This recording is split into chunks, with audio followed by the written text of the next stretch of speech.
지금 프랜차이즈 브랜드들이 쏟아져 나오고 있습니다.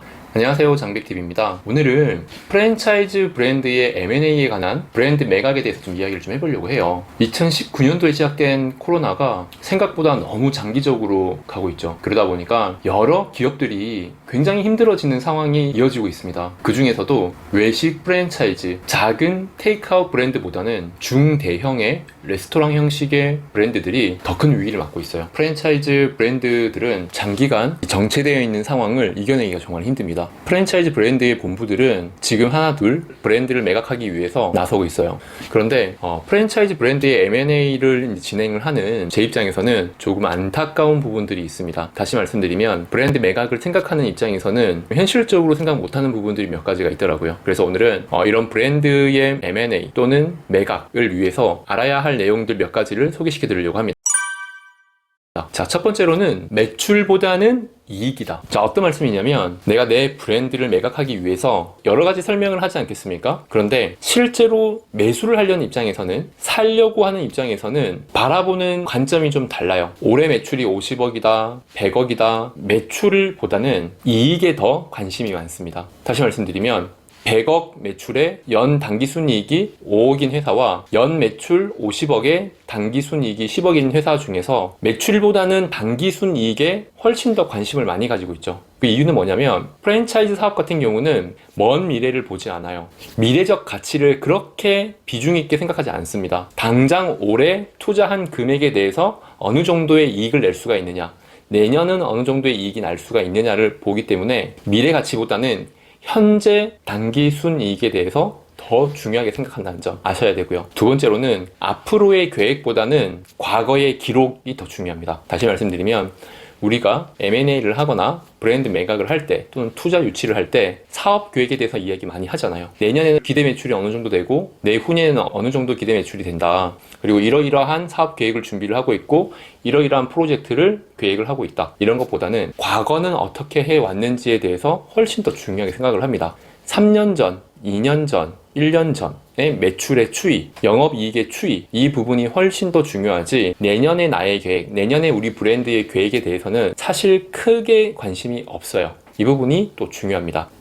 세 번째는 두 번째와 비슷한 얘기가 될 수가 있는데요. 사업 계획서를 잘 적는 것보다 브랜드 소개서를 잘 적는 것보다 재무제표를 잘 준비하는 게 중요합니다. 사실 재무제표는 잘 준비하는 게 없죠. 그냥 팩트 그대로를 보여주는 서류일 뿐이니까요. 프랜차이즈 브랜드의 매각을 위해서 관심을 가지시는 분들이 어떤 사람일까요? 개인이나 사업자분들보다는 회계사분들이나 변호사분들이 먼저 살펴봅니다. 보통 브랜드를 매매를 할 때는 매수하는 회사의 대표보다는 그 업무를 담당하는 직원들, 회계사라든지 또는 세무사라든지 법무팀에서 먼저 검토를 하죠. 그러다 보니까 페이퍼가 굉장히 중요합니다. 근데 그 페이퍼 중에서도 사업 계획서라든지 브랜드 소개서보다는 재무상태표, 재무제표, 그거 몇 장 보는 걸 훨씬 더 중요하게 생각을 하고 훨씬 더 깊이 있게 생각을 합니다. 예쁘게 그리는 것보다는 구체적이고 숫자로 되어 있는 자료들, 이런 것들이 훨씬 더 중요합니다. 네 번째로는 파는 시기, 이 브랜드에 대한 매각 시기에 대한 부분이 중요한 건데요. 경기가 안 좋을 때는 사는 사람도 당연히 없겠죠. 마찬가지로 프랜차이즈 브랜드는 매각을 하는 그 타이밍을 잡는 게 굉장히 중요해요. A라는 기업이 있고 B라는 기업이 있습니다. A라는 기업은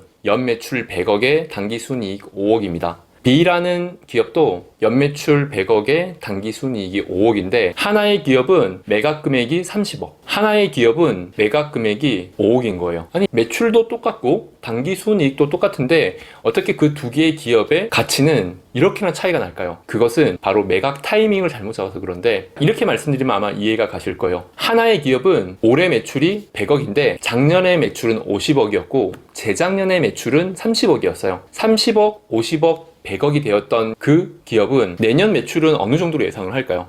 30억, 50억, 100억이 됐으니 당연히 이번에는 120억이나 130억 기대할 수가 있겠죠. 하지만 두 번째 기업은 매출 100억에 당기순이익 5억인데도 작년에 매출은 200억이었고 재작년에 매출은 300억이었어요. 300억 되었다가 200억 되었다가 올해 100억이 됐어요. 그러면 내년 매출은 어떻게 생각을 할까요? 내년에 매출이 없이 폐업할지도 모른다는 느낌까지 들죠. 그만큼 매출의 추이에 따라서 그 브랜드의 가치가 달라집니다. 당연한 이야기겠지만은 매출이 올라가는 시점에 매각을 하는 게 사는 입장에서도 좋은 금액을 투자할 수가 있겠죠.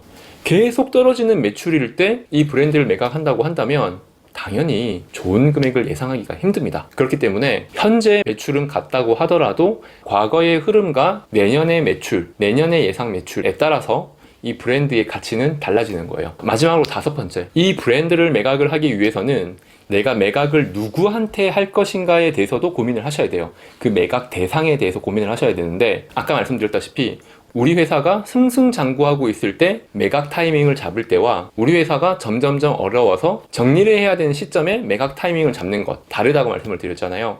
그러면 어찌되었건 승승장구하는 그 시점에 매각을 하려면 동정 업계에 있는 곳에 매각을 하는 게 좋아요. 우리 회사에 대해서 이해도가 높은 사람, 예를 들면 경쟁사가 될 수가 있고요, 비슷한 업계 거래처가 될 수가 있습니다. 왜냐하면 그 사람들은 우리 회사, 우리 아이템에 대해서 이해도가 굉장히 높겠죠. 경쟁사거나 거래처 같은 경우는 이 사업에 대한 이해도가 높기 때문에 우리가 승승장구할 때는 미래 가치를 높게 볼 수가 있어요. 왜냐하면 이 사업 아이템에 대한 이해도가 높기 때문에 그래요. 그런데 만약에 운영하는 회사가 하락세에 있다, 정리를 해야 되는 타이밍에 매각을 하는 것이다 라고 한다면, 이왕이면 좋은 가격을 받기 위해서는 업체가 이 업계와 좀 동떨어져 있는 대상을 모색하는 게 좋아요. 왜냐면 현재 가치로 평가만 받을 수 있게끔, 이 사업의 이해도가 조금 떨어져야지 미래의 비관적인 내용을 생각하기보다는 현재 숫자로만 평가할 수 있게 하는 거죠. 그렇기 때문에 내가 지금 어떤 타이밍에 이 회사를 매각하는가에 따라서 대상도 좀 달라지실 거예요. 이상 장백TV였습니다.